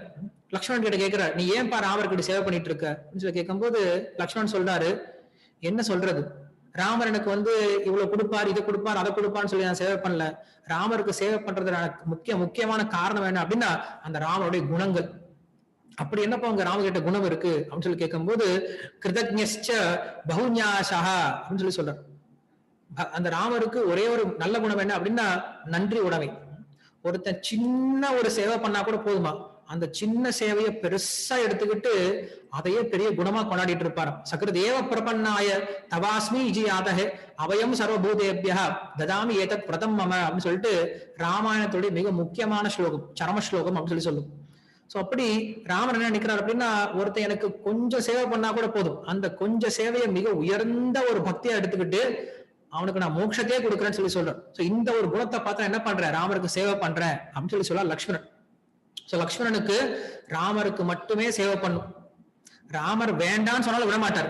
ராமர் சொன்னாரு நீ காட்டுக்கு வராத, நீ இங்கே இரு, அம்மாவை பார்த்துக்கோ, மனைவியை பார்த்துக்கோ, முடியாது. ஏன்னா நான் பிறந்ததே என்னுடைய இயற்கையான குணமே உனக்கு சேவை பண்றதுக்கு தான். நீ சொன்னால் நான் கேட்க மாட்டேன். யாரு, ராமரே சொன்னாலும் லக்ஷ்மணன் என்ன பண்ணுவாரு, கேட்காம ராமருக்கு சேவை பண்ண போயிடுவார். இதுதான் சேவை மனப்பான்மை. இது ஒரு குணம். இது என்ன சொல்றது, சேஷத்துவம் அப்படின்னு சொல்லக்கூடிய குணம். 2வது குணம் என்ன அப்படின்னா பாரதந்திரியத்துவம். பாரதந்திரியம் அப்படின்னா அந்த பகவானுக்கு மட்டுமே அடிமைப்பட்டு கிடக்குறது. நான் மத்தவனுக்கு பிரயோஜனமாக மாட்டேன் அப்படின்னு நினைச்சிட்டு இருக்கிறது. இல்லைன்னா அந்த பகவானை முழுமையாக சார்ந்து இருக்கிறது. பகவான் என்ன சொன்னாலும் சரி அப்படின்னு சார்ந்து இருக்குது. பகவானுக்கு சேவை பண்ணுவேன். எப்படிப்பட்ட சேவை பண்ணுவேன், அந்த பகவான் என்ன சொன்னாலும் நான் சேவை பண்ணுவேன். இப்ப பார்த்தோம்னா லக்ஷ்மணன் சேவை பண்ணாரு, பரதன். சோ இந்த பாரதந்திரியம் அப்படிங்கிறது யாரை குறிக்குது அப்படின்னா பரத மகாராஜனை குறிக்குது. சோ பரதன் என்ன பண்றான் அப்படின்னா அவனும் சேவை பண்றான். 2 பேரும் தான் சேவை பண்றாங்க. லக்ஷ்மணன் பண்ணக்கூடிய சேவை எப்படி இருக்கு, ராமர் வேண்டாம்னு சொன்னாலும் என்ன பண்ணுவேன், சேவை பண்ணுவேன். இது லக்ஷ்மணனுடைய மனோபாவம். பரதன் என்ன பண்ணுவான் அப்படின்னா நான் ராமருக்கு சேவை பண்ணுவேன். எப்படி சேவை பண்ணுவேன், ராமர் என்ன சொல்றாரோ அந்த சேவை பண்ணுவேன் அப்படின்னு சொல்லக்கூடியவர். சோ அதனாலதான் பரதன் என்ன பண்றான் அப்படின்னா உண்மையில அவனுக்கு ஆட்சி பொறுப்பு எடுத்துக்கணும் அப்படின்னு ஆசை கிடையாது. பட் ராமர் சொல்றார் நீ ஆட்சி பொறுப்பு எடுத்துக்கோ, நீ தான் அயோத்தியாவுடைய பட்டாபிஷேகம் பண்ணி நீ ஆட்சி எடுத்துக்கோன்னு சொல்லுவோம். என்ன பண்றார், பரதன் ஏத்துக்கிறார். அது விரோதமா இருந்தாலுமே கூட, அவருக்கு பிடிக்காம இருந்தாலுமே கூட என்ன பண்றாரு, அதை ஏத்துக்கிறார். சோ இதனால இது பாரதந்திரியம் அப்படின்னு சொல்லி சொல்றோம். நம்ம வாப்பு சேவை வாணி சேவைன்னு சொல்லுவோம் இல்லையா, அது போல லக்ஷ்மணன் பண்ணது வாப்பு சேவை, உடலுக்கு பண்ணக்கூடிய சேவை. ஆனா பரதன் பண்ணது வாணி சேவை. ராமர் சொன்ன விஷயத்த அவர் செய்ய ஆரம்பிச்சார். சோ இப்படி அந்த சரணாகதனுக்கு 2 குணங்கள் இருக்குன்னு சொல்லி சொல்றார். இது சரணாகதி பண்ணக்கூடிய நபருக்கு உண்டான குணங்கள் சொல்லி சொல்றார். இது 5வது விஷயம், ராமாயணத்துல நம்ம தெரிஞ்சுக்கூடிய இந்த 5வது விஷயம். 6வது விஷயம் என்ன அப்படின்னா அந்த ராமரை மட்டுமே சார்ந்தவனாக இருக்கணும். இப்ப நான் பரதனை பத்தி சொன்னேன் இல்லையா, அந்த ராமருக்கு மட்டுமே உபயோகப்படக்கூடிய பொருளாக இருக்கணும். பரதன் என்ன பண்ணா ஆட்சி பொறுப்பு எடுத்துக்கிட்டான். எடுத்துக்கிட்டு ராஜாவா இருக்கல. எப்படி இருந்தான் அப்படின்னா ராமரை மட்டுமே மையமாக கொண்டு அவன் என்ன பண்றான், ஆட்சி பண்ணிட்டு இருக்கான். என்னோடது கிடையாது, எல்லாம் அவருக்கு தான் சொந்தமானது, அவருக்காக நான் எதை வேணா செய்ய தயாரா இருக்கேன் அப்படின்ற இருக்கிறது தான் வந்து 6வது குணமா சொல்றார். சோ பாரதந்திரியம். 5வது விஷயமானது சேஷத்துவம், 6வது விஷயமானது பாரதந்திரியத்துவம். பகவானுக்கு மட்டுமே உபயோகமாக பகவான் சொல்லக்கூடிய விஷயத்தை செய்பவனாக இருக்கிறது தான் 6வது குணம் அப்படின்னு சொல்லலாம். ராமாயணத்தை சொல்லப்படக்கூடிய 6வது குணம். 7வது குணம் என்ன அப்படின்னா, ஃபர்ஸ்ட் பகவானுக்கு சேவை பண்றது, 2வது பகவானுடைய வார்த்தைக்கு சேவை பண்றது, 3வது பகவானுடைய பக்தனுக்கு சேவை பண்றது. அது யாரை காட்டுறாங்க அப்படின்னா சத்ருகன். சத்ருகன் என்ன பண்றான் அப்படின்னா ராமருக்கும் சேவை பண்ணல, லக்ஷ்மணன் கிட்டையும் லக்ஷ்மணன் மாதிரியும் கிடையாது, இல்ல ராமனுடைய வார்த்தையை எடுத்துக்கிட்டு அவர் எதுவும் செய்ய கிடையாது. அவர் என்ன பண்ணாரு, பரதனுக்கு சேவை பண்ணிட்டு இருந்தார். லக்ஷ்மணன் ராமருடைய உடலுக்கு சேவை பண்ணிட்டு இருந்தார், பரதன் ராமனுடைய வார்த்தைக்கு சேவை பண்ணிட்டு இருந்தார், சத்ருகனன் பரதனுக்கு சேவை பண்ணிட்டு இருந்தார். சோ இதுதான் மிக உயர்ந்த குணம்னு சொல்லப்படுது. ஒருத்தன் பகவானுக்கு நேரடியா சேவை பண்றதை காட்டிலும், பகவானுடைய வார்த்தைகளுக்கு சேவை பண்றதை காட்டிலும், அந்த பகவானுடைய பக்தனுக்கு சேவை பண்றது அப்படிங்கிறது மிக உயர்ந்த குணம். அதனால சைத்தன்ய மகாபிரபு சொல்றாரு, கோபி பர்த்த பதகமலையோர் தாச தாசானு தாசகா அப்படின்னு சொல்ல, நான் பகவானுடைய சேவகன் அப்படின்னு சொல்றதை காட்டிலும் நான் பகவானுடைய சேவகனுடைய சேவகனுடைய சேவகன் அப்படின்னு சொல்றதுதான் உயர்ந்த விஷயம். பௌதிக உலகத்துல நான் உயர்ந்தவன் அப்படின்னு சொன்னா பெருமை, ஆன்மீக உலகத்துல நான் சேவகன் அப்படின்னு சொன்னா பெருமை. அதனால நம்ம எந்த அளவுக்கு இங்க பொறுமையா பணிவா போடுறோமோ அந்த அளவுக்கு நம்ம ஆன்மீகத்துல முன்னேற முடியும். பௌதிக உலகத்துல அப்படி கிடையாது. நம்ம பௌதிக உலகத்தினுடைய கான்செப்டை கொண்டு வந்து ஆன்மீக உலகத்துல கலக்க ஆரம்பிச்சோம் அப்படின்னா நம்ம ஆன்மீகத்துல முன்னேற போறது கிடையாது. அதனால சத்ருகன் போல எப்படி இருக்கணும் அப்படின்னா பக்தர்களுக்கு சேவை பண்ணக்கூடியவனா இருக்கணும். இது 7வது விஷயம், ராமாயணத்துல சொல்லப்பட்ட விஷயம். சோ கடைசியில நாம கேட்க போறோம், எல்லாம் நோட் பண்ணிட்டு வாங்க, ராமாயணத்தை சொல்லக்கூடிய 18 விஷயங்கள் என்ன அப்படின்ட்டு. அப்புறம் 8வது விஷயம் என்ன அப்படின்னா, இப்படி சரணாகதி பண்ணக்கூடிய ஒரு பக்தனுக்கு, இப்படி சரணாகதி பண்ணக்கூடிய அந்த ஆர்த்திக்கு என்ன பண்ணும் அப்படின்னா 5 விஷயங்கள் தெரிஞ்சிருக்கணுமா. அர்த்த பஞ்சகம் அப்படின்னு சொல்லுவாங்க. இந்த அர்த்த பஞ்சகம் அப்படிங்கிற விஷயத்தை தெரிஞ்சுக்கிட்டான் அப்படின்னா அவன் தானாகவே இயற்கையாகவே என்ன பண்ணுவான் அப்படின்னா பகவான் கிட்ட சரணாகதி பண்ண வந்துருவான். அந்த 5 விஷயம் என்னது அப்படின்னு கேட்கும் போது, பிராபியஸ்ய பிரம்மணோ ரூபம், பகவான் யார் அப்படின்ற விஷயம் தெரிஞ்சிருக்கணும்.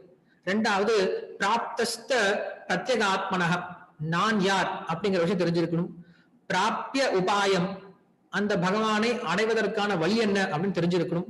பலம் பிராப்தேகே, அந்த பகவானை அடைஞ்ச பின்னாடி நான் என்ன பலனை அடைய போறேன்.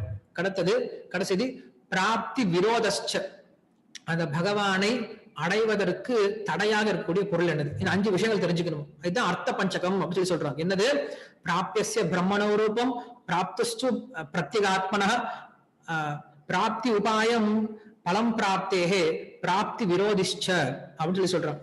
வேதாந்த சகலாக வேதாக இதிகாச புராணாய்க்காக, இததான் எல்லா வேதங்களும் புராணங்களும் இதிகாசங்களும் சொல்ல வந்ததுதான். எல்லா வேத புராண இதிகாசங்களும் சொல்ல வந்தது இந்த 5 விஷயங்களை சொல்லி கொடுத்தது. என்னன்னது, தத்துவஹித புருஷார்த்தம், சம்பந்த அபிதேய பிரயோஜனம் சொல்லுவோம் இல்லையா, அதுதான் தத்துவம். என்னது, ஹிதம் என்னது, புருஷார்த்தம் என்னது. தத்துவம் அப்படின்னா பகவான், ஆத்மா, இந்த பௌதிக உலகம். அந்த ஆத்மா, அந்த பகவானை அடைவதற்கான வழி என்னது, ஹிதம். அப்புறம் புருஷார்த்தம், அந்த பகவானை அடைஞ்சா என்ன பண்ண போறேன், அதனுடைய பலன் என்னது, இதை சொல்லிக் கொடுக்கறதா தத்துவஹித புருஷார்த்தம் அப்படின்னு சொல்லுவோம். தத்துவஹித புருஷார்த்தம், சம்பந்த அபிதேய பிரயோஜனம் அப்படின்னு சொல்றோம். இந்த 5 விஷயங்களை, இது அர்த்த பஞ்சகம் சொல்லுவாங்க. இந்த 5 விஷயங்களை தான் சாஸ்திரம் சொல்ல வந்ததா. இந்த 5 விஷயங்களை ஒரு சரணாகதன் தெரிஞ்சுக்கணும் அப்படின்னு சொல்றோம். சோ இப்படியாக 8 விஷயங்களை பேசியிருக்கும். 9வது விஷயம் என்ன அப்படின்னா, ஒருவன் எப்படி சரணாகதி பண்ணும் அப்படின்னா, பகவானை தவிர எனக்கு வேற யாரும் கதி கிடையாது, பகவான் மட்டும்தான் என்னை காப்பாற்ற முடியும் அப்படிங்கிற ஒரு மனோபாவத்துல பகவான் கிட்ட சரணாகதி பண்ணுவோம். அப்படி சரணாகதி பண்ணாதான் அந்த சரணாகதி வேலை செய்வோம். பகவானை அடைய ரொம்ப சுலபம் தான். வெறும் சரணாகதினால பகவான் அடைஞ்சிடலாம். ஆனா அந்த சரணாகதி அப்படிங்கிற விஷயம் இருக்கு இல்லையா, அது கொஞ்சம் கஷ்டமானது. நான் சொன்னாலே 6 குணங்கள் இருக்கு சரணாகதி. என்னது, ஆணுக்குள்ளே சங்கல்பகா, பக்தி செய்வதற்கு எதெல்லாம் உகந்தா இருக்கோ அதை எடுத்துக்கணும். பிராதிகுல்யஸ்ய வர்ஜனம், பக்திக்கு எதெல்லாம் தடங்களா இருக்கோ எல்லாத்தையும் விட்டுடணும். ரக்ஷிஷ்யதீதி இது விஸ்வாசா, பகவான் என்னை காப்பாற்றுவான் அப்படின்ற ஒரு உறுதியோட இருக்கணும், ஒரு நம்பிக்கையோட இருக்கணும். கோத்ருப்தே வரணம் ததா, அந்த பகவானை தவிர மத்தவங்க கிட்ட உதவிக்கு போகக்கூடாது. ஆத்ம நிக்ஷேபா, அந்த பகவானுடைய உதவிக்காக என்னைக்கும் காத்துட்டு இருக்கக்கூடியவனா இருக்கணும். கார்பண்யா, கடைசியில கருணை உடையவனா இருக்கணும். இப்படிப்பட்ட 6 குணங்களை கொண்டவன் தான் சரணாகதின்னு சொல்றார். இந்த 6 குணங்களும் நிறைஞ்சு இருந்தாலும் சரணாகதி வேலை செய்யும். இதுல ஏதாவது ஒண்ணு இல்லை அப்படின்னாலும் சரணாகதி வேலை செய்யாதான். இந்த 6 குணங்கள் கொண்டவனா இருக்கணும். அதுல முக்கியமான குணம் என்ன அப்படின்னா பகவான் மட்டும்தான் நம்மளை காப்பாற்றுவார் அப்படின்ற குணம்.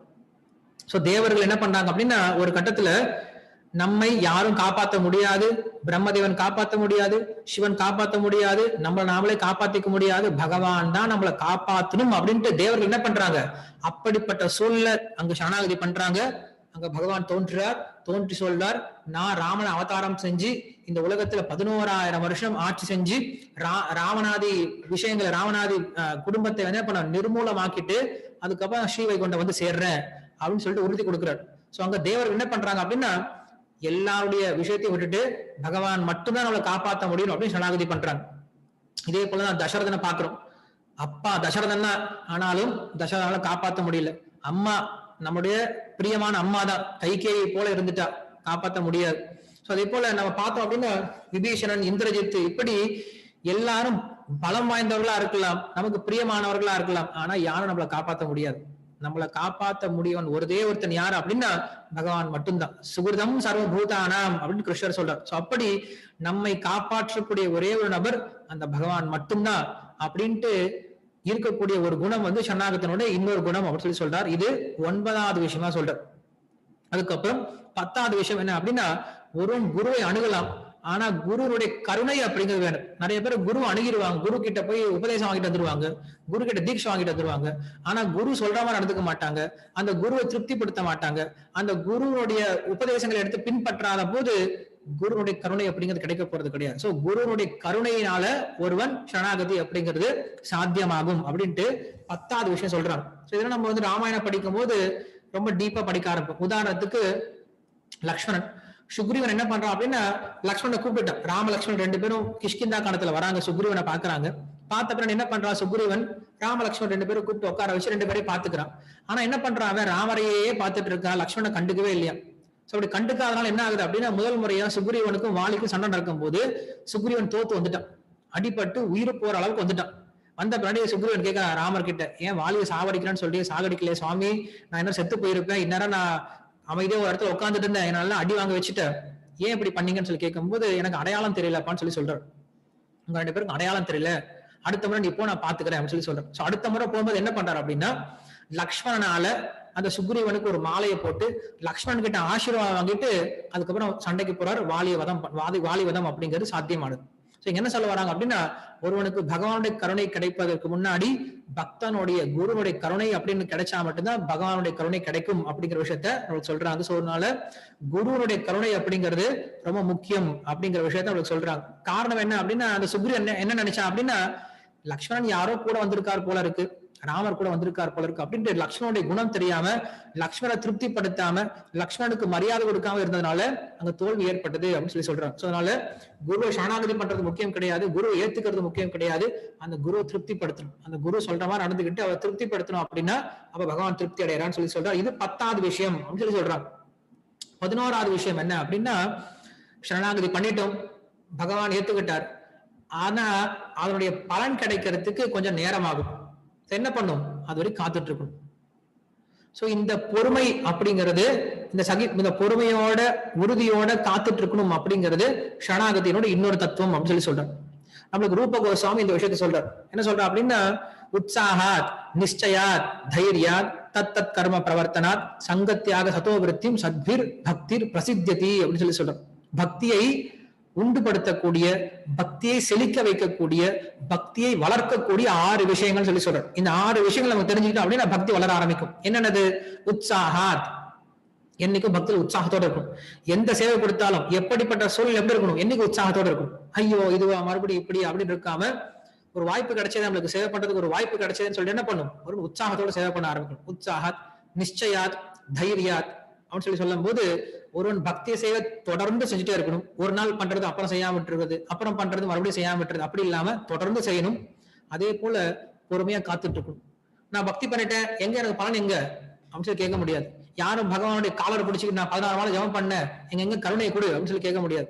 என்ன பண்ணும், நம்ம பக்தி சேவை செஞ்சுட்டு இருக்கோம், கருணைக்காக காத்துட்டு இருக்கோம். சோ இதுதான் ஒரு சரணாகத்தோட இன்னொரு லட்சணம். என்னது, பொறுமையோட காத்துட்டு இருக்கிறது அப்படின்னு சொல்லி சொல்றோம். சோ ராமாயணத்துல பார்த்தோம் அப்படின்னா நம்மளுக்கு இந்த சீதையினுடைய சரித்திரம் அப்படிங்கிற ரொம்ப முக்கியமான சரித்திரமா சொன்னேன் இல்லையா? எதுக்காகனா இந்த காரணத்துக்காக தான். ராமாயணம் அப்படிங்கிறது ராமரை பத்தி சொல்ல வந்தாலும் ராமாயணம் அப்படிங்கிறது சீதையை பத்தி சொல்ல வந்தது. சீதைனா யாரு? நம்ம தான், ஜீவாத்மாக்கள். சோ இந்த ஜீவாத்மாக்கள் எப்படி மறுபடியும் பகவானை அடைவது அப்படிங்கிற வழியை சொல்லி கொடுக்க வந்ததா ராமாயணம். வெளிப்படையா பார்த்தோன்னா ராமனுடைய கதை, உள்ளார பார்த்தோன்னா சீதையினுடைய கதை. வெளிப்படையா பார்த்தோன்னா ராமனுடைய புகழை பேசக்கூடியது, உள்ளார பார்த்தோம் அப்படின்னா இந்த சீதையினுடைய துக்கத்தையும் சீதை எப்படி மறுபடியும் ராமரை அடைஞ்சால் அப்படின்னு சொல்லி கொடுக்கக்கூடியது. வெளியில பார்த்தோம் அப்படின்னா ராமருடைய குணங்களை சொல்லக்கூடியது. உள்ளார பார்த்தோம் அப்படின்னா இந்த ஆத்மா எப்படி இந்த உலகத்துல பந்தப்பட்டு மறுபடியும் அந்த பகவானை அடையிறது அப்படின்னு சொல்லி கொடுக்கக்கூடியது. சோ நல்ல ராமாயணம் என்னைக்கும் ரெண்டு விஷயங்களை சொல்லி கொடுக்கும். வெளியில பார்க்கும்போது காவியமாக அலங்காரமாக அழகாக பகவானுடைய குணங்களை சொல்லக்கூடியதா இருக்கும். உள்ளார பார்த்தோம் அப்படின்னா ரொம்ப கண்ணிய கௌரவமாக, அதே போல ரொம்ப காம்பீரியமாக, ரொம்ப முக்கியமான தத்துவ விஷயங்களான ஆத்ம தத்துவத்தை பத்தி சொல்லக்கூடிய விஷயம் ராமாயணம். சோ ராமாயணத்துக்கு ரெண்டு ஃபேஸ் இருக்கு. உள்ளார பார்த்தோம் அப்படின்னா தத்துவம், வெளியில பார்த்தோம் அப்படின்னா சரித்திரம். உள்ளார பார்த்தோம் அப்படின்னா ஞானம், வெளியில பார்த்தோம்னா கர்மம். உள்ளார பார்த்தோம் அப்படின்னா உபனிஷத்தினுடைய அர்த்தம், வெளியில பார்த்தோம் அப்படின்னா நமக்கு பகவானுடைய குணங்களை சொல்லக்கூடிய விஷயங்களா இருக்கு, காவியமா இருக்கு. சோ இப்படி ரெண்டு விதமா இருக்கு. சோ அது போல இங்க என்ன சொல்லியிருக்காரு அப்படின்னா ஒருவன் பொறுமையோட காத்துட்டு இருக்கும்னு சொல்றாரு. சோ நம்ம இந்த ராமாயணத்துல இதை படிக்கும்போது இதான் நமக்கு தெரிய வரும்.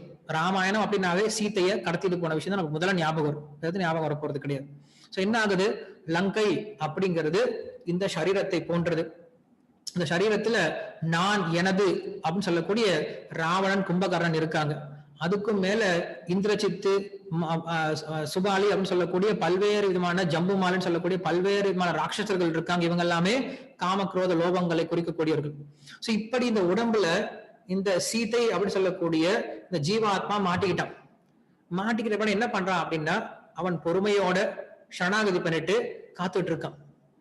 அப்படி காத்துட்டு இருக்கும் போது ஹனுமான் அப்படின்ற ஒரு குரு வந்து இங்கதான் இந்த ஆத்மா இருக்கா அப்படின்னு சொல்லி கண்டுபிடிச்சு இந்த ஆத்மாவையும் அந்த பரமாத்மாவையும் என்ன பண்றாரு, இணைச்சு வைக்கிறார்.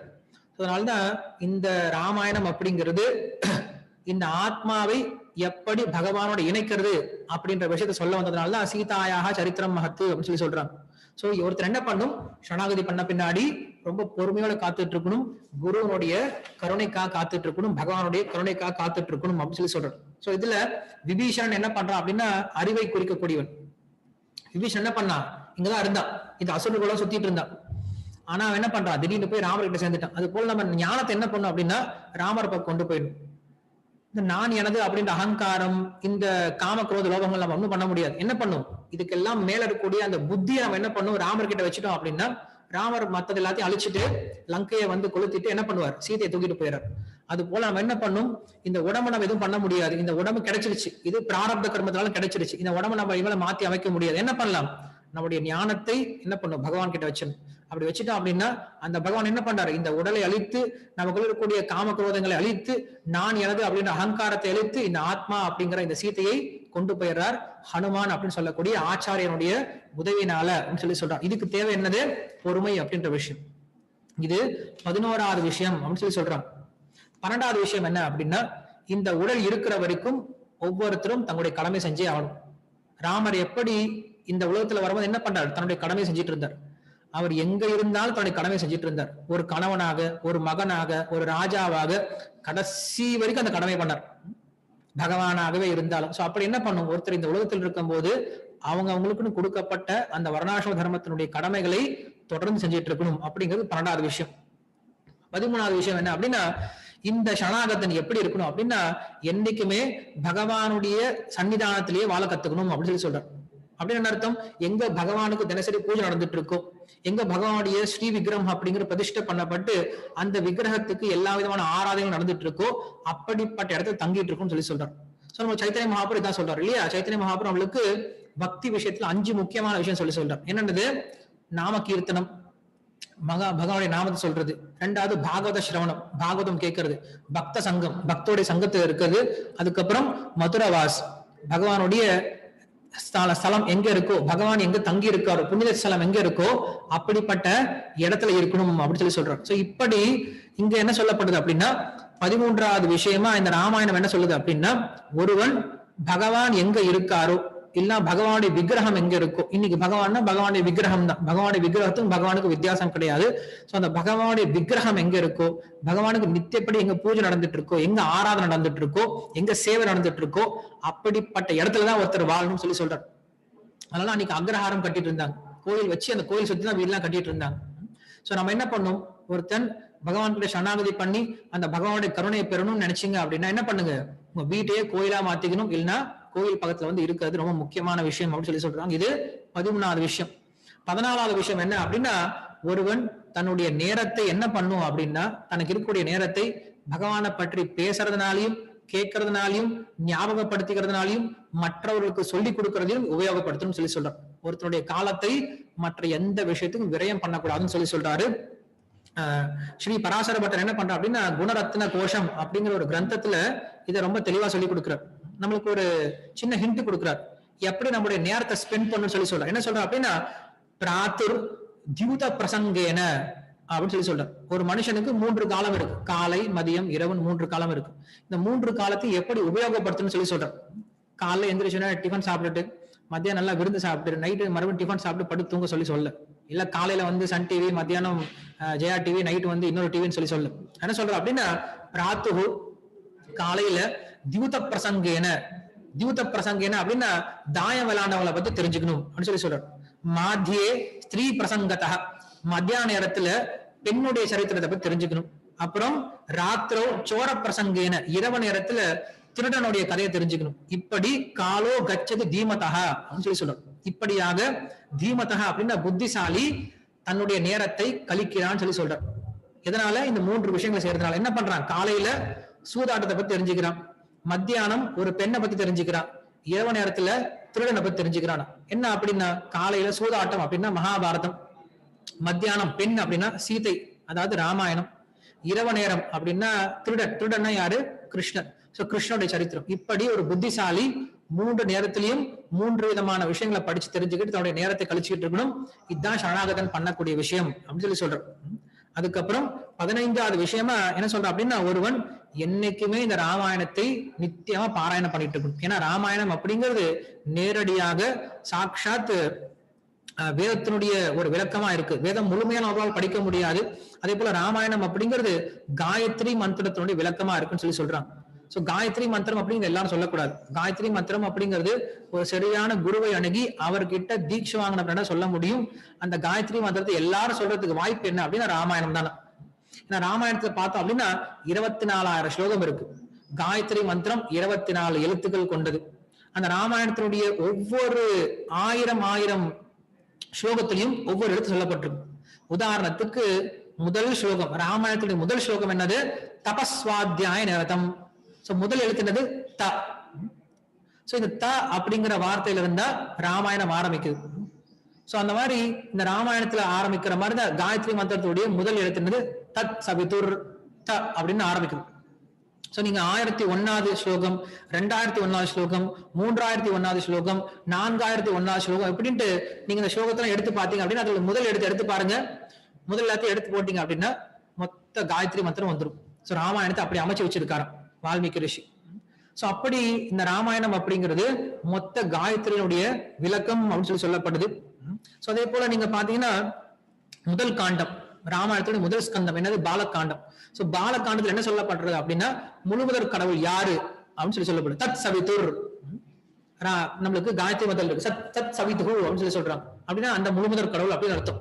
சோ காயத்ரி மந்திரத்துல சொன்ன தத் சவிதுஹு அப்படின்ற விளக்கம் தான் முதல் ஸ்கந்தம் அப்படின்னு சொல்லி சொல்றாங்க.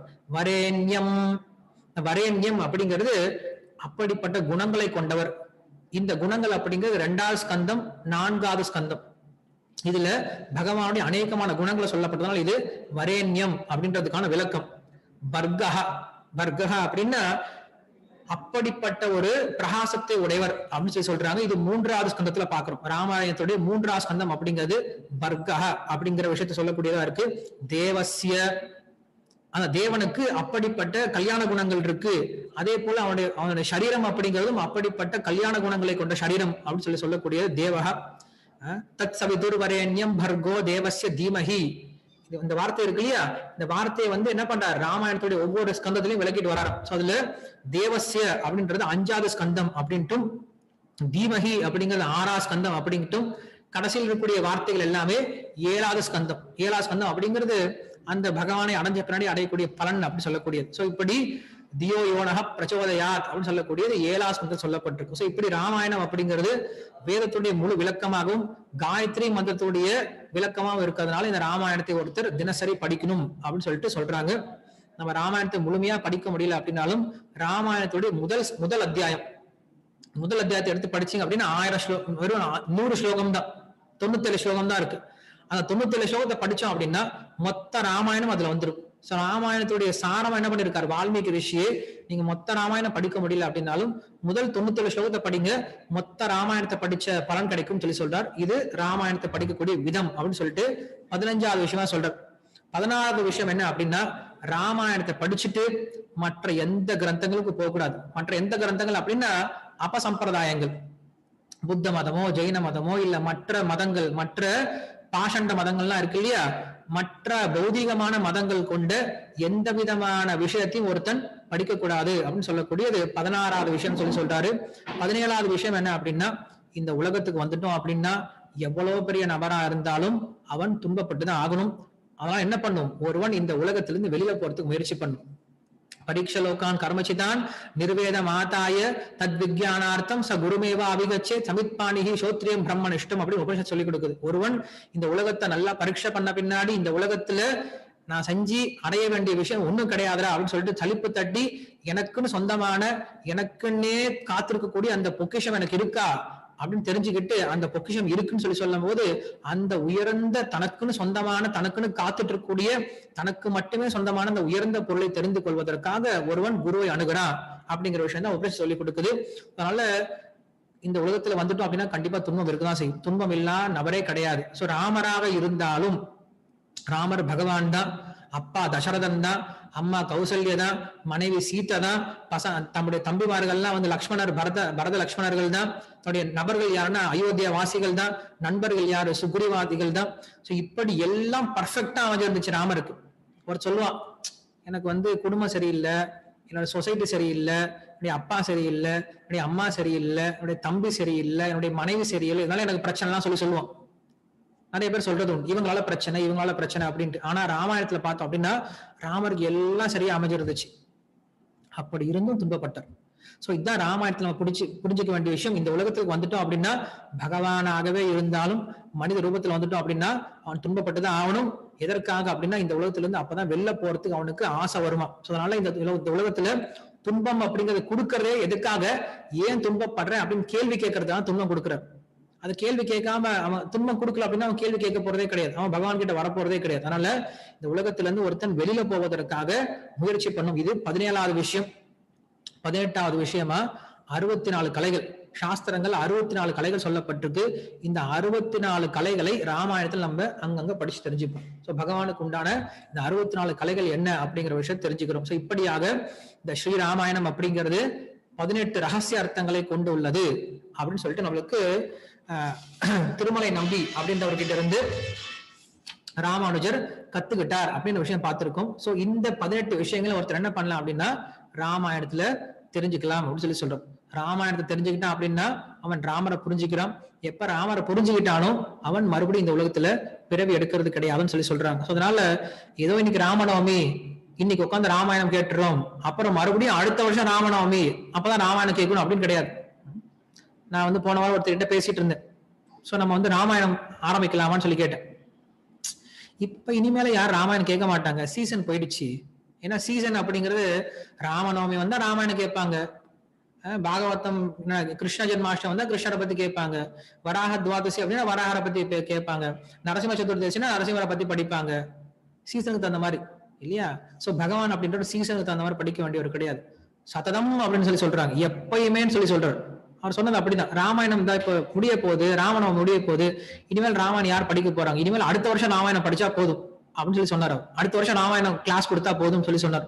சோ அப்படி இல்லையா, ராமாயணம் அப்படிங்கிறது நிரந்தரம் படிக்க வேண்டியது அப்படின்ற விஷயம் நம்மளுக்கு தெரிய வருது.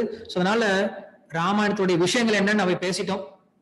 18 விஷயங்கள் ராமாயணத்தில் சொல்லப்பட்ட 18 விஷயங்கள் என்னன்னு தெரிஞ்சுக்கிட்டோம். இந்த 18 விஷயங்கள் நம்ம புரிஞ்சுக்கிறதுக்கு என்ன பண்ணலாம், ராமாயணத்தை கேட்க ஆரம்பிக்கலாம். ஒவ்வொரு வெள்ளிக்கிழமையும் சாயந்தரம் 7:30 இருந்து 9 மணி வரைக்கும் ராமாயணம் சொல்லி கொடுத்துட்டு தான் இருக்கும். அந்த ராமாயணத்தை நம்ம கத்துக்க முயற்சி பண்ணலாம். இதெல்லாம் வெளிப்படையான லீலைகளா இருந்தாலும் ராமருடைய தோற்றத்துக்கு மிக முக்கியமான இன்னொரு லீலை, இன்னொரு காரணம் இருக்கு. என்ன காரணம் அப்படின்னா, பகவான் ரசோவைசக, எல்லா விதமான ரசங்களையும் அனுபவிக்கக்கூடியவர். சோ நம்மள என்ன பண்றோம், பகவான் கிட்ட 5 விதமான ரசங்களை அனுபவிக்கிறோம். சாந்த, தாசிய, சக்கிய, வாத்சல்ய, மாதுரிய அப்படின்ட்டு. அந்த மாதுரிய ரசத்தை காட்டிலும் மிக உயர்ந்த இன்னொரு ரசம் இருக்கான், பாரக்கிய ரசம் அப்படின்னு சொல்லுவாங்க. அது கிருஷ்ணர் பண்ணக்கூடியது. அந்த ரசத்தையும் காட்டி மிக உயர்ந்த இன்னொரு ரசம் இருக்கு. அது என்னது அப்படின்னா, விரக பாவத்தில் ஏற்படக்கூடிய ரசம். இது சைத்தன்ய மகாபிரபுவுக்கு காட்டினது. சோ இந்த ஒரு ரசத்தை ஸ்ரீராமர் அனுபவிக்கிறார். எப்படி அப்படின்னா, சீதை தன் கூடயேதான் இருக்கக்கூடியவங்க. ஆனா அப்படிப்பட்ட சீதையை அவர் பிரிஞ்சிருக்கிற போலவும், அந்த பிரிஞ்சிருக்கக்கூடிய சீதைக்காக அவர் ஏக்கப்படுறதாகவும், அந்த பிரிஞ்சிருக்கக்கூடிய சீதையினால இவருக்கும் சீதை மேல அன்பு பெருக ஆரம்பிக்குது, சீதைக்கும் ராமர் மேல அன்பு பெருக ஆரம்பிக்குது. சோ இப்படி இந்த பிரிவு அப்படிங்கிறது ஒரு காதலருக்கு மத்தியில அன்பை அதிகமாக்கும். இந்த விஷயம் தான் நம்மளுக்கு ராமாயணத்துல சொல்லப்பட்டது. ராமர் இங்க உலகத்துக்கு வந்தது வெளியில பார்த்தோன்னா தர்மத்தை சொல்லிக் கொடுக்கறதுக்காக வந்தார். ஆனா உள்ள எதுக்காக வந்திருக்காரு அப்படின்னா, அந்த சீதையினுடைய விரகபாவத்தினால தான் சீதைக்கு ஏற்பட இருக்கக்கூடிய அந்த அன்பை அதிகப்படுத்துவதற்காகவும், அந்த சீதைக்கு தன்மேல் இருக்கக்கூடிய அன்பை அதிகப்படுத்துவதற்காகவும் ராமர் இந்த லீலையை பண்ணார் அப்படிங்கிற விஷயம் உள்ளர்த்தமா சொல்லப்படுது. அதனால ராமாயணம் அப்படிங்கிற அன்னைக்குமே 2 அர்த்தங்களை சொல்லக்கூடியதா இருக்குன்னு சொல்லி சொன்னோம். இப்படியாக ராமர் பல்வேறு விதமான லீலைகளை செஞ்சிருக்கார். 11,000 வருஷம் இருந்திருக்கார். நமக்கு எல்லா சரித்திரமும் கிடையாது. ராமருடைய 14 வருஷம் சரித்திரம் மட்டும்தான் நம்ம கிட்ட இருக்கு. சோ அதவே நம்ம படிச்சு முடிக்க முடியறது கிடையாது. ராமாயணம் அப்படிங்கிற 24,000 ஸ்லோகம் கொண்ட ஒரு மிகப்பெரிய ஒரு கிரந்தம். நமக்கு சொல்லக்கூடிய இது காவிய சாஸ்திரம், ஆதி காவியம் சொல்லக்கூடியது. அதனால இந்த ஸ்ரீ ராமநவமி அன்னைக்கு நம்ம எல்லாரும் ராமர்கிட்ட என்ன வேண்டிக்கணும் அப்படின்னா, நம்ம இதயம் அப்படின்னு சொல்லக்கூடிய லங்கைக்கு அந்த ராமரை நம்ம யாரும் வரவேற்க போறது கிடையாது. ராமரா வந்தாதான் உண்டு. சோ ராமரே வந்து நம்ம இதயத்தில் இருக்கக்கூடிய அந்த அசுரனை போன்ற, நம்ம இதயத்தில் இருக்கக்கூடிய ராவனை போன்ற அசுரத்தன்மையான விஷயங்களை கொண்டுட்டு ராமராஜ்யத்தை இங்க நிறுவனார் அப்படின்னா, அன்னைக்குதான் நம்ம உண்மையான ராமராஜ்யம். அதுதான் உண்மையான ராமாயணத்துடைய அர்த்தம்.